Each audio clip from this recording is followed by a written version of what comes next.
Welcome back to the Cover 3 podcast here on CBS Sports. That's Tom Fornelli. That's Bud Elliott. I'm Chip Patterson coming to you live at youtube.com/cover3 and all across the 24/7 Sports Facebook network. Thanks for hanging out. Smash that subscribe, smash that like, come and join us in the chat. It is Sunday. It is Selection Sunday. And as we are speaking right now, the college football playoff is being announced. It is being set. We have Georgia, the 13-0 SEC champions, at number 1. Michigan, the 13-0 Big Ten champions, at number 2. And as we are coming to you live, and I'm sure that you are watching along as well, there's probably going to be some riffing going on here, right? Oh, we know 1 and 2. We got to build the drama as we go. And and while I don't have the audio on the selection show right now, I have to assume what we have been assuming this entire time, that Georgia will go to the Peach and Michigan will go to the Fiesta, right? I mean, there's zero chance that the Bulldogs would sign up for a cross-country trip when they don't have to. TCU is 3. TCU is 3. There goes all the drama. Oh, wow. Man. Shocked. I'm shocked that they didn't choose. Well, hey, maybe they'll choose Alabama over Ohio State. Maybe it's Alabama over Ohio State. Incredibly funny to me. That would be okay. Would we still be as angry if Alabama got in, but it was over Ohio State? Not as angry, but still pretty. It'd still be pretty dumb. Yeah. Yeah, like Bama does not have quality wins this year, and its losses look worse over the last month. I didn't totally, Bud, you mentioned it on the reaction show. It was pretty hilarious that Nick Saban has gone all the way into his bag of like, and I mean the odds makers, if you were to go to ask them, it's like, Nick, haven't you been yelling at us to not talk about odds and point spreads for years, giving rat poison to your team? And the things that some of those odds are made upon are the things he also tells us to not talk about, like recruiting rankings. Mm-hmm. Aside from the fact that Nick Saban gets a bonus if his team makes the playoff, I think the major reason why he's stumping so hard for Alabama, despite the fact that they do not deserve to be in, is that he knows how much talent he and his coaching staff wasted this year. This is absolutely one of the most talented rosters in the country, and it had 12 games to show it, and it didn't play like it. Right. And I know Bryce got dinged up, but elsewhere they had some important transfer portal misses. They had some guys who didn't play to their talent level. I mean, in Tuscaloosa, you're talking about maybe changing both coordinators. They wasted a golden opportunity this year to win something before Bryce Young leaves. And I think he knows that. I think that's why he's trying to get in, so he can get some redemption, one last shot to win something with Bryce. And he's not in because Ohio State was just announced as the number 4 seed. So our top 4 is Georgia, Michigan, TCU, Ohio State. I get to keep doing the show next year. Congratulations, everybody. Congratulations to you. Tom Fornelli. You know, we're just so happy for him. And people were out here saying that it would be really funny to see how Tom would react had Alabama made the top 4. You don't want to see that. Like everyone that's been doing the Joker origin story meme, you don't want to see how dark the Tom Fornelli Joker movie goes. Tom just pulls the plug on the internet outage. Weird, man. So we got 1 Georgia, 2 Michigan, 3 TCU, and 4 Ohio State for the final college football playoff rankings.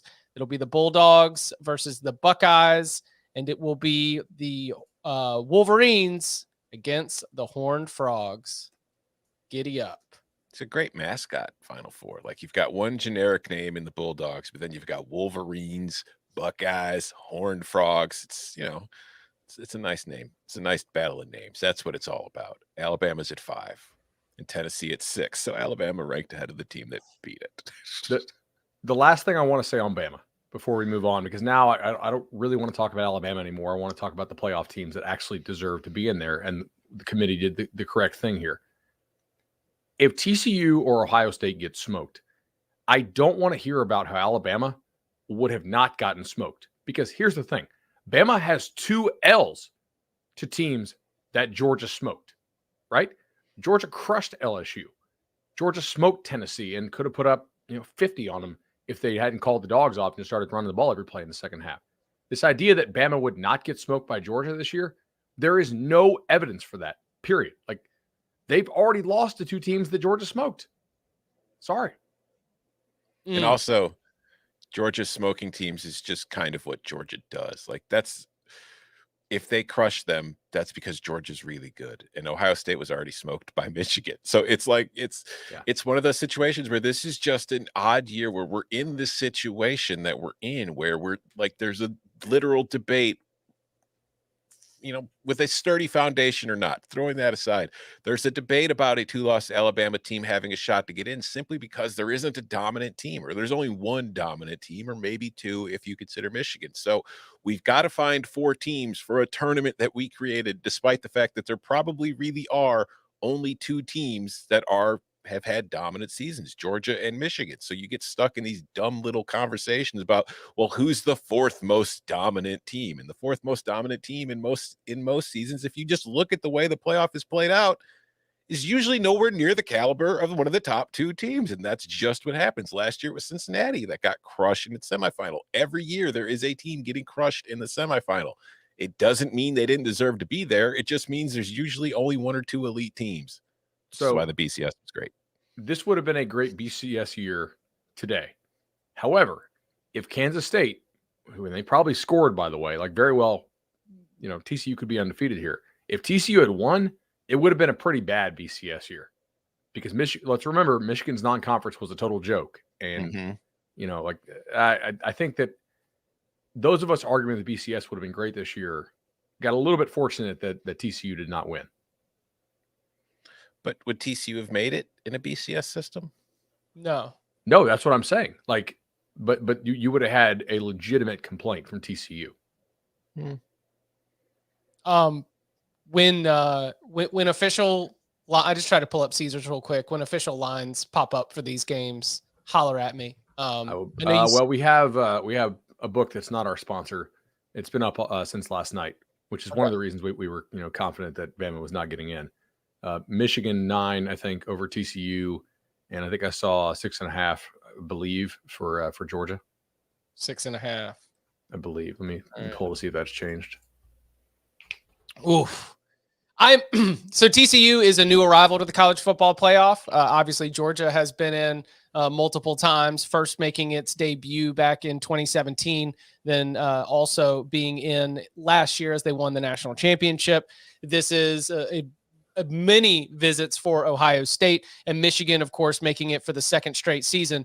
And new arrival to the 14 playoff. When we get into this 12-team edition, there will be more new arrivals. We've got more access and more availability here. But I'll say that I'm happy for TCU. They had a hell of a season, and when the cameras showed that team, they looked a little uneasy.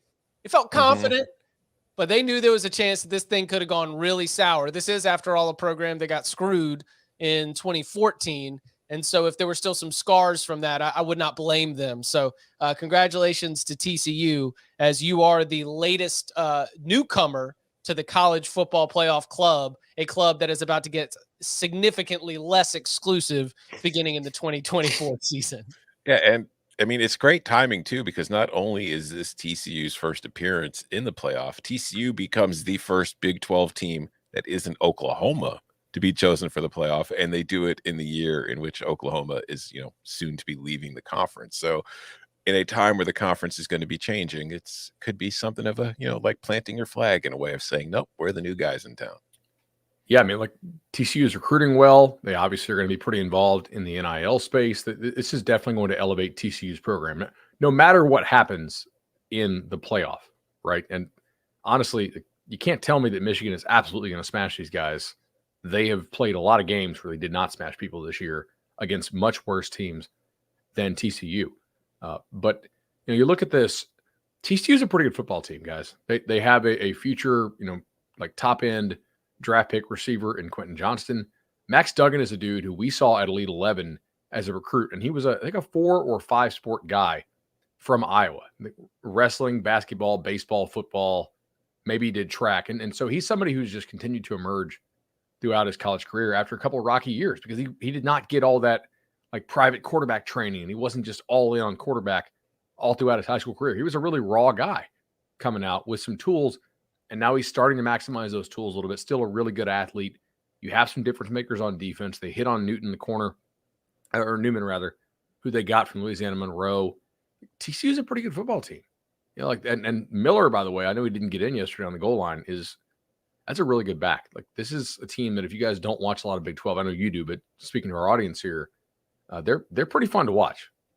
No, we've got a lot of angry in the audience right now. A lot of what would happen if TCU on a neutral field? What would happen? TCU's not all that good. We're really bagging on the Frogs, and I'm not going to be here for it because it does have to be a balance between best and most deserving. I understand that they say the college football playoff is supposed to pick the 4 best teams to go compete for a national championship, but why do we even play the damn games if we're only going to be saying best and not care about what happened on the field? They won 12 games and only lost 1, and it just happened in overtime in a game where it is debatable whether or not they would have scored a touchdown on that very first possession. Listen, the only time, and this is not just Alabama, this is fans of any team in this current system, just the way that things are, where there aren't like solid requirements for selection. It's just kind of opinion, or whatever you want to call it, a vote, a selection process. The only time any fan base asks what would have happened is when they don't want to talk about what did happen. And what did happen was you lost twice. That's all it is. It doesn't matter what you think you might do against any of the 4 teams that are in there. You had your chance to get there. You lost. You have to accept the consequences of losing. I know, especially for Alabama fans, it's not consequences you're used to having to deal with because you lose very rarely. You are the most dominant program in the sport, and you have been for a long time. But this year wasn't your year. Just accept it. You'll be fine. You'll be right back in the running again next year. Maybe they won't be. I think Bama fans know what Nick Saban knows, that this was the year to go out and get a title. You just wasted Bryce Young. You did not win a national championship with Bryce Young as your starting quarterback.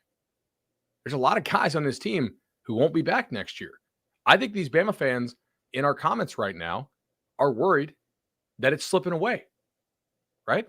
That's how it starts. Okay, finally somebody gets over the hump. A former Saban assistant beats him last year. This year, sloppy play on the field. They don't look well coached. The guys that we know are very talented. You want to talk about who's best? Show me your best. You had 12 games to do so. Your best win is a 1-point win over a Texas team with the backup. You know what TCU did? They went to Texas and beat Texas with Texas starter. You had 12 games to show that you're the best. These power ratings, I agree. Would I have Bama favored over TCU on a neutral field? Yes, I would. It's entirely because of the caliber of recruit they sign and all of their history and priors. But they didn't. All that stuff didn't really matter this year. They didn't show it on the field. They didn't play well. Yeah, you didn't play to your percentage, right? You know who else has a boatload of talent and a guy that has won a national title? College Station. Guys, they had a lot of close losses too. I mean, why not put them in? They got a whole lot of talent, right? You actually have to show it on the field. Including close loss to Alabama for Texas A&M. Right there at the goal line. You know, Nick Saban said you got to take the context of these wins into consideration. So let's take the context of it too. We do have these semifinal matchups set. So what does that mean? It means we are going to preview the way too early look aheads at the Fiesta Bowl between Michigan and TCU and the Peach Bowl between Georgia and Ohio State. We'll get into our early thoughts on the matchups next. I kept my mouth shut for 25 years. Now that you're back, I want you to go to Tulsa. Not exactly the welcome I was expecting. What crew runs this neighborhood? No crew up in here. We're in the middle of nowhere. I'll protect you from the gangs. What gangs? Sit down! You got a pretty good appetite for someone who was just shot at. Tulsa King. New series now streaming exclusively on Paramount+. So for those of you that want to plan your Saturday, December 31st, here's the way that it's going to unfold. 4 p.m. Eastern time. That will be the kickoff from the Fiesta Bowl between Michigan and TCU.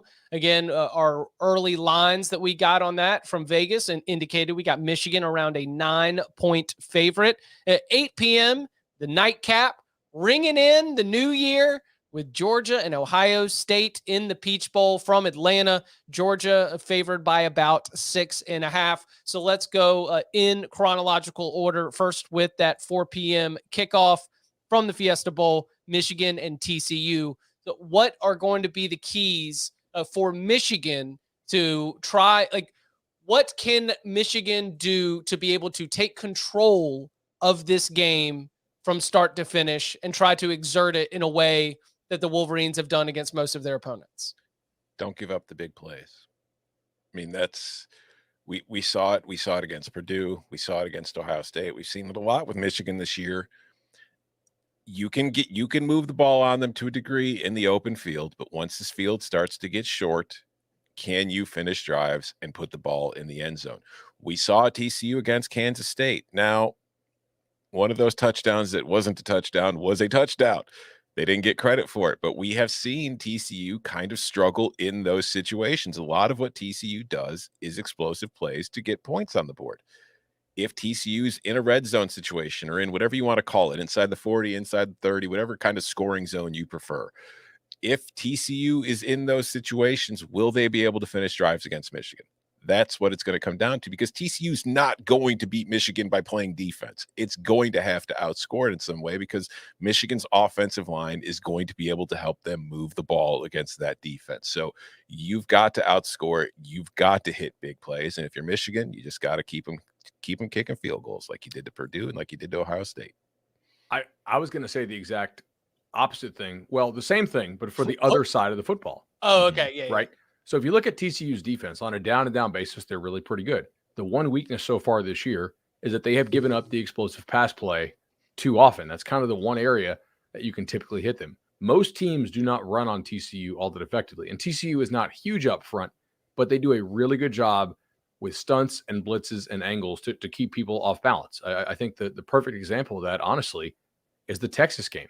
I mean, in some of that duo stuff that Texas was running, I mean, TCU was able to use one guy to consistently influence two blockers, and it allowed the linebackers to come free. I mean, look at how they bottled up Bijan Robinson in that game, who's maybe the best back in the country. Now, Michigan is really well coached up front, but you can stymie those guys for a period of time. You're going to have to obviously add to that with what you do on offense and score. But J.J. McCarthy is not above throwing bad interceptions and not above being confused. And Joe Gillespie, ask anybody who coached in the American Conference the past couple of years when he was the DC at Tulsa. This was a really smart hire for Sonny Dykes. It wouldn't shock me if he's able to confuse J.J. McCarthy. I mean, McCarthy really wasn't confused last night. He YOLO balled a pick that, honestly, if Purdue was a better team, could have swung that game potentially, because they had a chance to really put the game away and did not there. They later did. I'll be interested to watch how TCU's offensive line holds up. Mm-hmm. If you go back our Wednesday show, we talked about this. Granted, you're going to struggle more against good defensive lines than you do against bad ones. That's kind of a tautology, but think about it. Michigan does have a pretty nice defensive line up front. Kansas State has a really good D-line, and so does Texas. And both those teams were able to give TCU some trouble, as well as Oklahoma State before they got all dinged up. They gave TCU trouble for about 40 minutes there in Fort Worth. So Michigan's D-line has to play really well, and I think TCU has to not allow the explosive pass play and see if Michigan can execute in the red zone. Because honestly, Michigan in the red zone this year has been a bit of an issue on offense. Jake Moody, a lot of kicks, which is great because he's a very, very good place kicker. But I think that Michigan fans, would have seen more lopsided results if you didn't have to trot out Jake Moody for a bunch of those 27, 31, 32, those field goals where there was a scoring opportunity, but the windows got a little bit tight. McCarthy didn't quite have it. And, even though that run game's very, very good, and remember, Blake Corum not coming back out for the rest of the season, they had trouble in some of those short yardage situations and had to settle for some kicks as well. But they didn't have any trouble in them yesterday, and they didn't have much trouble in them against Ohio State. You think they're getting better in that situation, or is that more reflective of the Purdue and Ohio State defenses?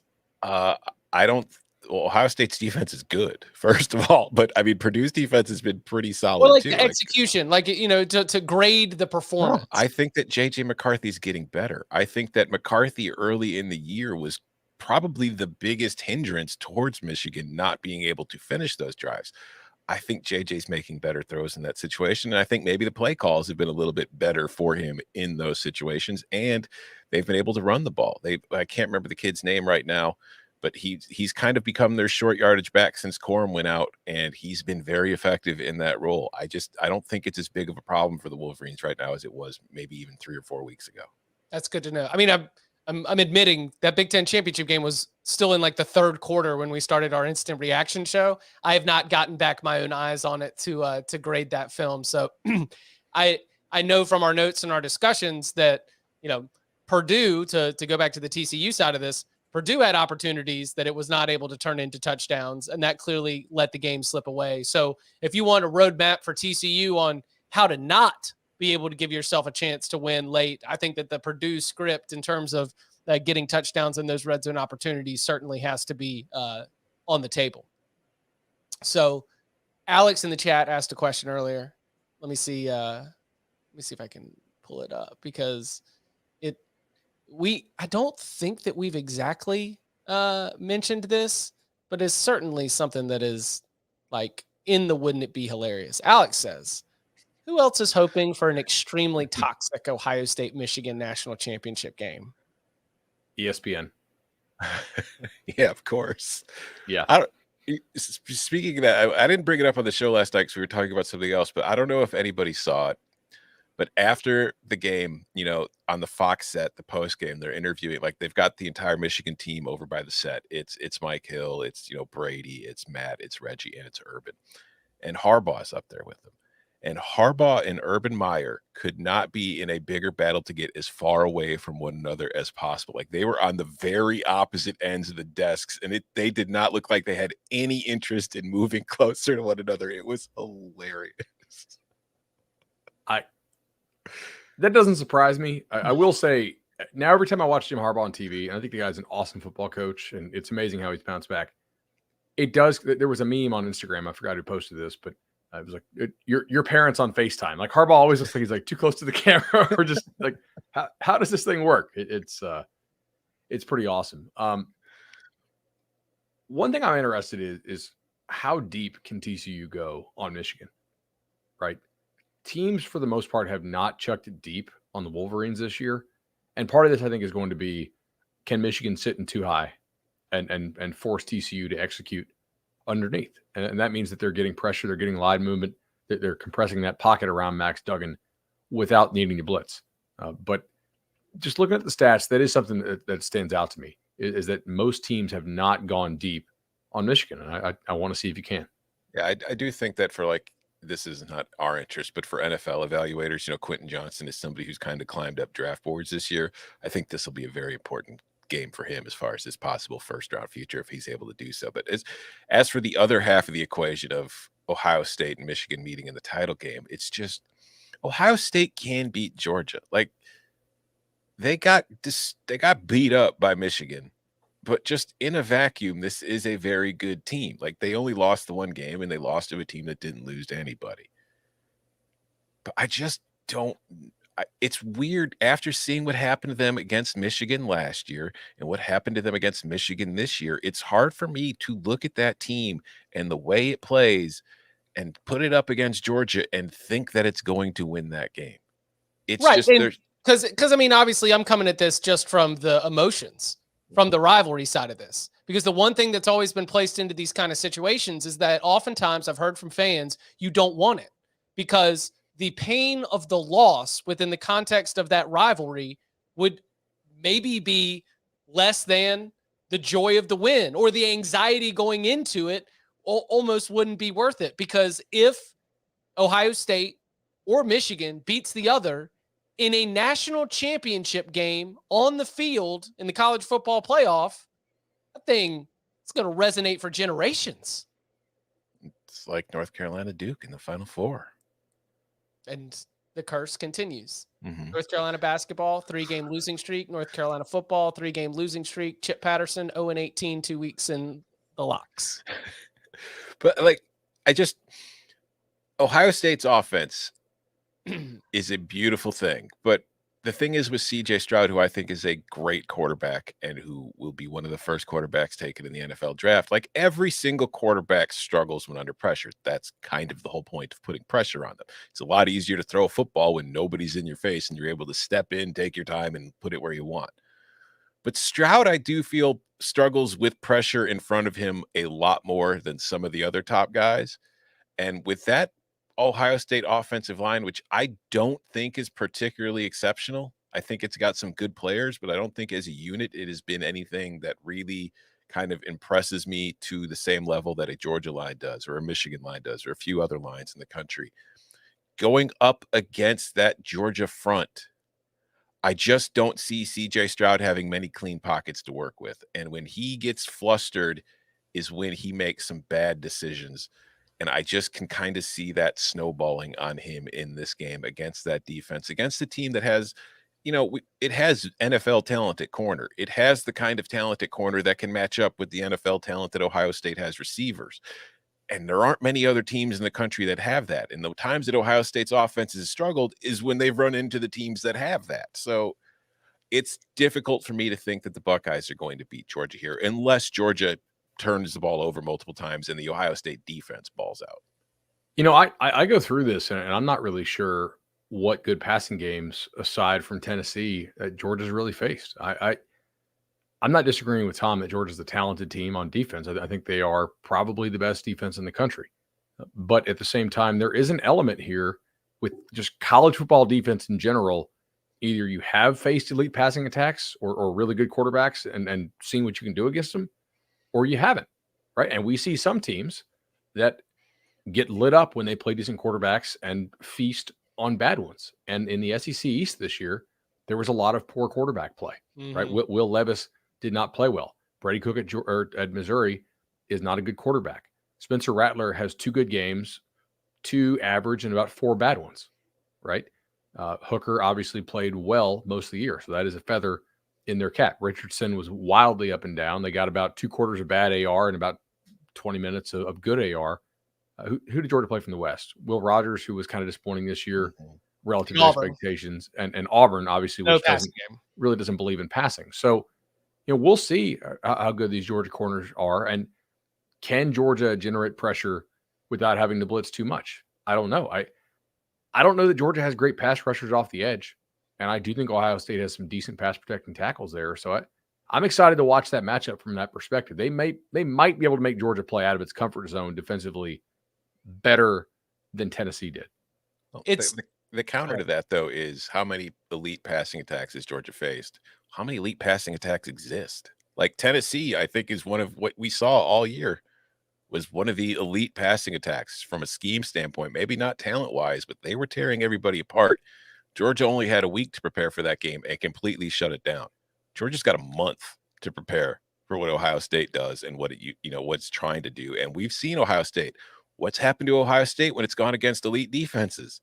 The offense doesn't work as well. And we've seen multiple examples of that. So it's going to come down to who wins those battles. Like you said, if Georgia gets pressure, Ohio State's in a lot of trouble. If Ohio State gets pressure and can force turnovers and get Georgia offense off the field or get them in a situation kind of like we talked about ahead of yesterday's game where you have to put things on Stetson Bennett's shoulders, then Ohio State can win that game. It's weird to say in a game that has that much talent on the outside that this is all going to come down to the trenches, but it is.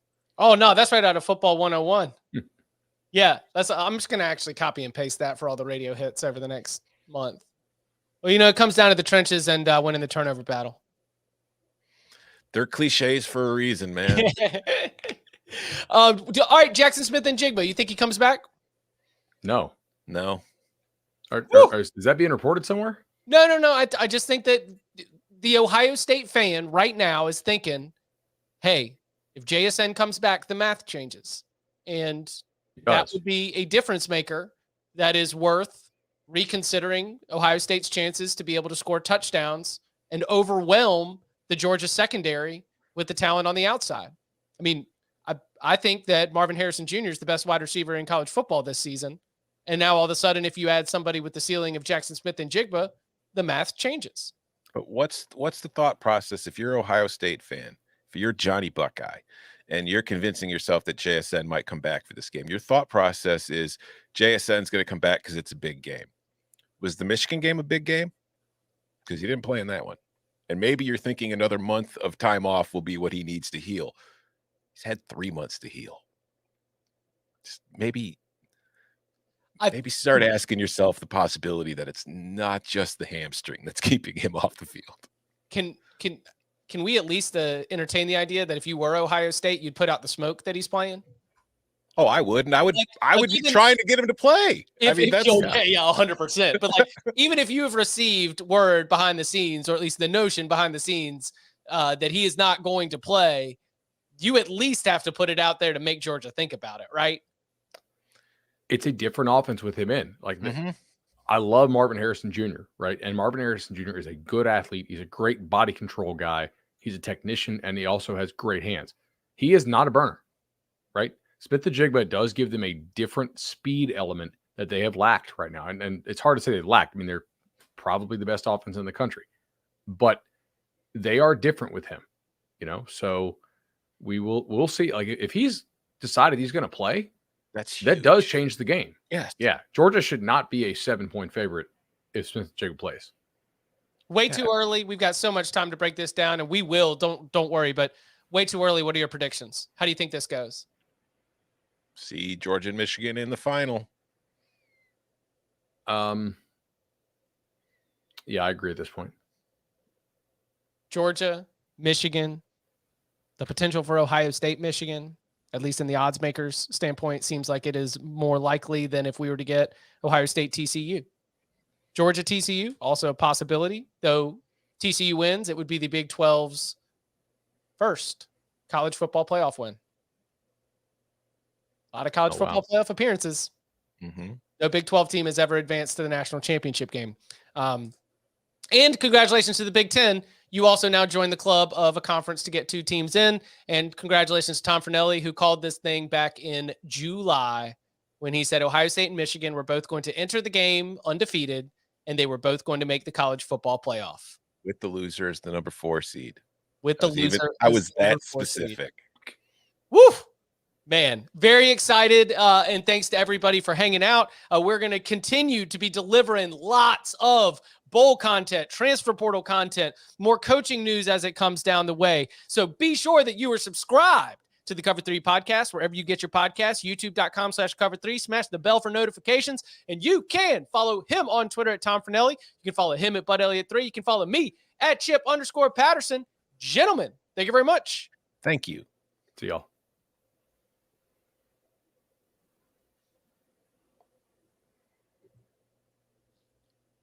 Oh, I have to end it.